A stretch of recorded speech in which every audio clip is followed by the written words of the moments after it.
Bhasker, are you there? Yes, I'm here. Yeah. Beautiful. What's your question?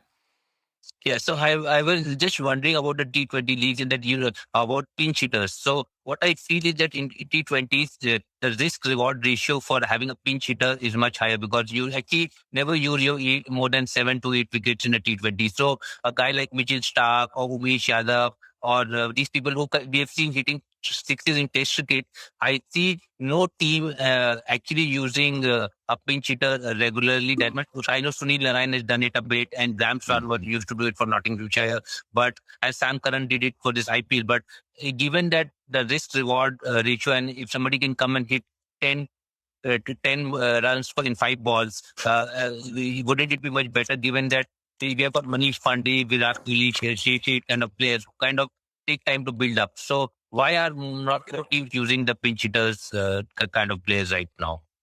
This is a really good question, and I've talked about this a lot, but I've never written a piece. I'm going to write a piece based on what you've just asked.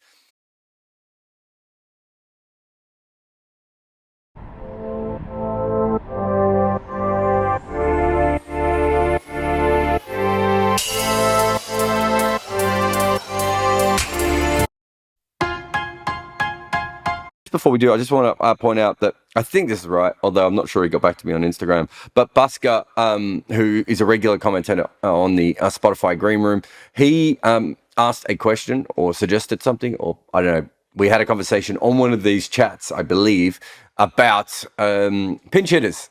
And if you go over to ESPN Crick Info today and you go over to my YouTube channel, there's a big thing there. I don't remember him saying that, but he's contacted me, so I'm sure he did. I probably forgot to write his name down at the time. Otherwise, I would have mentioned him in the YouTube page for sure. I think Crick Info would have thought it was weird if I just mentioned Bhasker. But big shout out to him. And remember, that's kind of one of the reasons I do this. Like, obviously, I like doing this as a podcast, and it's quite easy for me. But another reason is that you guys ask questions that I haven't thought of yet, and it allows me to write different kinds of pieces. So big shout out to Bhasker there and everyone else. But